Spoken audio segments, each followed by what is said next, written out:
सोच के बता दो कि सर मेरे हिसाब से ये आंसर होगा, मैं आपको कुछ नहीं बोलूंगा। एक बार सोच के बता दो कि सर मैं इसको ऐसे भी सोच सकता हूं, इसका ये आंसर होना चाहिए। सोचो सोचो, खुश रहो भैया, खुश रहो, खूब उन्नति करो बाबू, खूब उन्नति करो। सोचो इसका आंसर क्या होगा।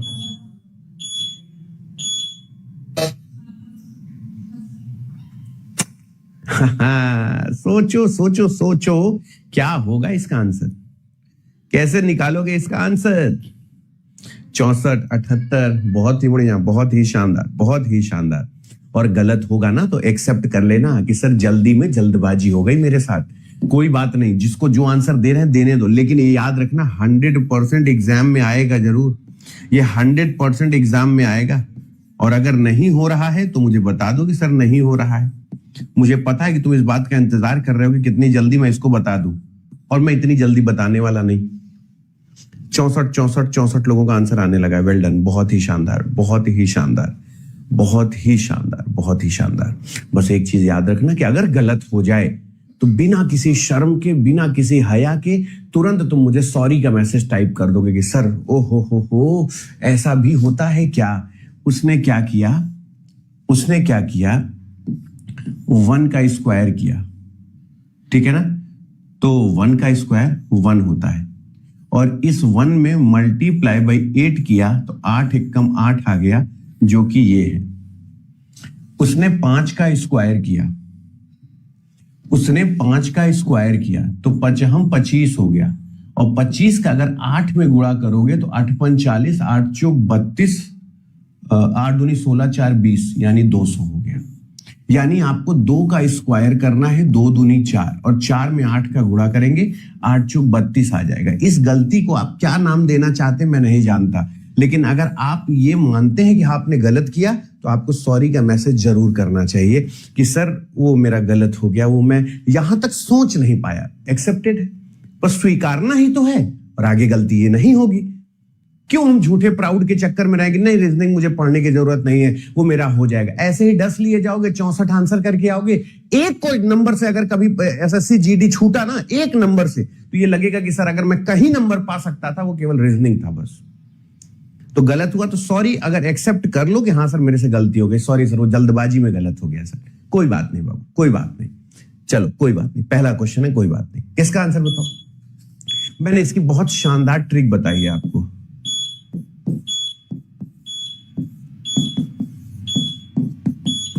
मैंने इसकी बहुत शानदार ट्रिक बताई है आपको। बताओ इसका आंसर क्या होना चाहिए।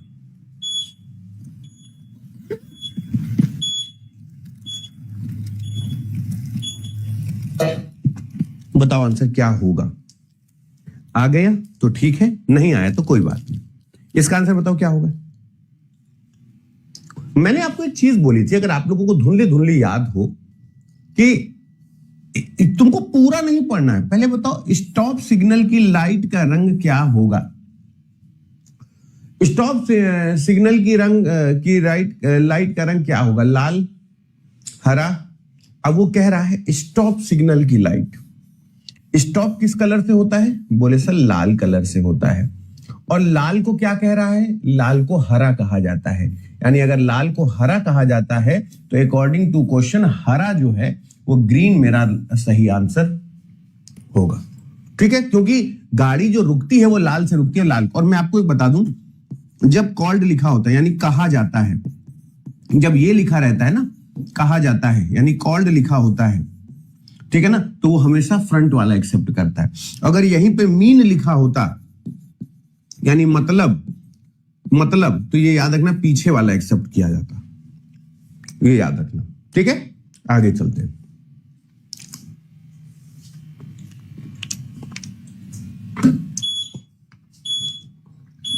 इसलिए मैं कहता हूं कि आप इसको देख डालिए, इसलिए कहता हूं कि आप इसको सुन डालिए, रीजन के साथ जवाब देना।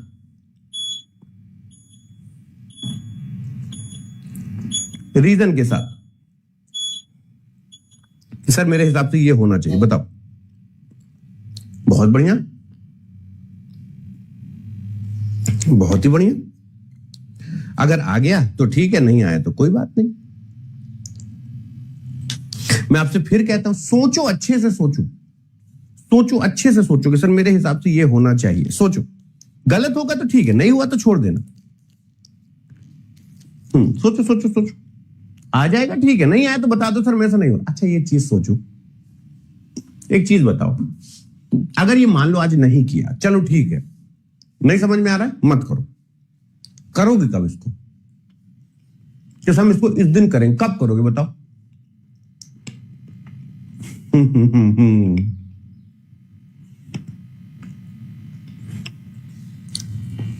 सोच समझ के सॉल्व करो। मैं बार बार कह रहा हूं 90% लोग इसे गलत कर रहे हो। पहले ध्यान से समझो। अगर मैं आपसे कह दूं ये 6 और 13 है, तो 6 और 13 का मतलब क्या ये होगा, यहां पर 6 हो गया, ये प्लस हो गया और ये 13 हो गया। 13 में अगर मैंने 6 जोड़ दिया तो 6 3 9 19 हो गया। 19 का अगर मैंने 2 गुना किया तो 19 दूना 38 हो गया। और 38 में अगर मैंने इसी 13 को जोड़ दिया तो 8 3 11 4 1 5 51 हो गया। अब मैं इसलिए आपसे कहता हूं कि आपको ये सुनना जरूरी है कि आपको 4 में 7 जोड़ेंगे तो 7 4 11 होगा। 11 का 2 गुना करेंगे तो 11 दूना 22 होगा। फिर 22 में आप 7 फिर से जोड़ेंगे तो 7 2 9, ये 29 हो जाएगा। उसी तरीके से 19 में आप 11 जोड़ोगे तो 9 1 10, यह हो गया 3 30। 30 का 2 गुना करोगे ये हो जाएगा 60, और 60 में 11 जोड़ोगे तो ये हो जाएगा 71। इसलिए 71 आंसर आएगा। आप इसलिए 71, मैं आपसे कह रहा हूं या तो आप ये बोल दो कि सर हम इसको इस दिन अकेले बैठ के पढ़ेंगे, मैं तुमसे बात ही नहीं करूंगा, मैं तुमसे बोलूंगा ही नहीं कि नहीं तुम इस दिन अकेले बैठ। मैं कह रहा हूं इससे ज्यादा होगा ही नहीं, तुम लिख के ले लो, तुम खुद कहोगे क्या तुम सर आप सही कह रहे थे। ये समझने की कोशिश करो मैं तुमसे क्या कह रहा हूं। ये अकेले बैठ के दुनिया में कोई नहीं पढ़ता है।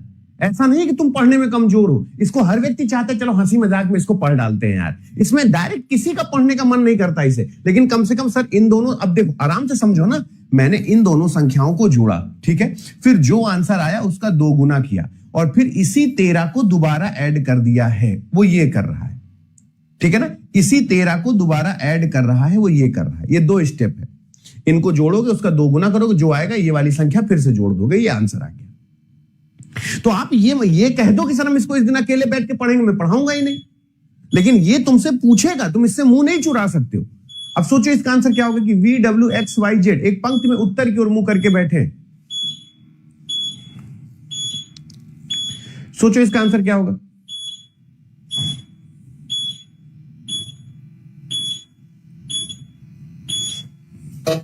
अब एक चीज हमेशा बाबू ये याद रखा करो, देखो इन सब सवालों को आराम से, हड़बड़ाहट मत करो। इन सवालों को ऐसे पढ़ा जाता है जैसे यहां पे बोला ना कि VWXYZ एक पंक्ति में उत्तर दिशा की ओर मुंह करके बैठे।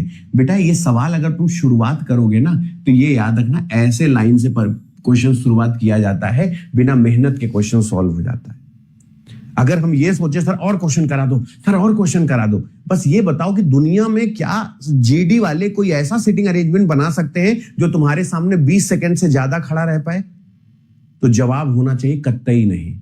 ये याद रखना कि अगर 5 लोग हैं तो ये 1 है, ये 2 है, ये 3 है, ये 4 है, ये 5 है, और मैं वहां से पढ़ूंगा जो एकदम फिक्स लाइन है जिसको कोई बदल ही नहीं सकता कि अगर उसने बोला x पंक्ति के केंद्र पर है तो अगर x पंक्ति के केंद्र पर है तो ये मेरा x हो गया। अब x से लगी हुई लाइन पढ़ लो कि v और x के बीच में w है।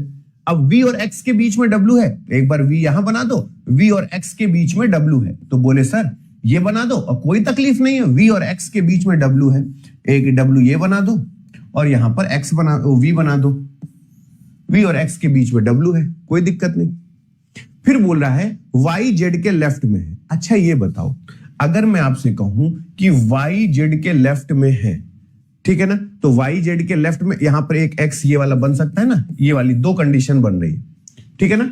z एक सिरे पर है, y z के लेफ्ट में है तो y यहां होगा, z यहां होगा, तब वो सिरे पर आएगा कि आप इसको यहां करोगे y यहां पर होगा और z यहां पर आएगा। लेकिन वो कह रहा है z एक सिरे पर है और z एक सिरे पर है तो मतलब ये वाली। आपको समझ में आया कि नहीं आया? बोलो कमेंट बॉक्स में। अरे अभी तो शुरुआत, आओ तुमको कुछ क्वेश्चन और दिखाते हैं। हमेशा अटेम्प्ट कैसे करना है एग्जाम में ना वो सोचो, सोल्यूशन तो किताब के पीछे भी दे रखा है।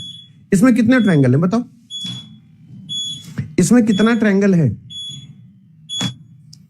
अगर मैं आपसे पूछूं इसमें कितना ट्रायंगल है, बताओ फटाक से।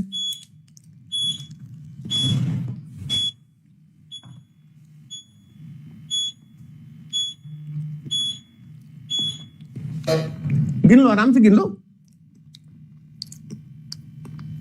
अच्छा सोचो, अगर आप पूछो अतुल सर आपका मन क्या कहता है, आप हमसे क्या उम्मीद रखते हो, मैं कहूंगा सिर्फ यही उम्मीद रखता हूं कि मेरा स्टूडेंट जब आंसर करे ना तो दुनिया कहते है चलती फिरती आंसर सीट है, इसने जो आंसर किया होगा वही आंसर आएगा। देखो अगर मैंने आपसे कहा तो यहां 3 ट्रायंगल, यहां 3 ट्रायंगल, यहां 3 ट्रायंगल, यहां 3 ट्रायंगल, यहां 3 ट्रायंगल, 1 2 3 4 5, 5 का 3 गुना कर दिया, 5 तिहाई 15, ये वाला 16, ये वाला 17, ये वाला 18, ये वाला 19, ये वाला 20। बोलो हाँ या ना? ये वाला 20, बोलो हाँ। अगर हम इस तरीके से इसे कर लेते हैं तो क्या अभी भी कुछ ऐसा बचेगा जो हम दोनों से छूट जाए? सर हम 24 लगा दिए हैं, सर हम 22 लगा दिए हैं। मेरे कहने का मतलब है ना कि अगर आप ऐसे गिन रहे हैं तो अगर आपने कहा कि सर अगर मैंने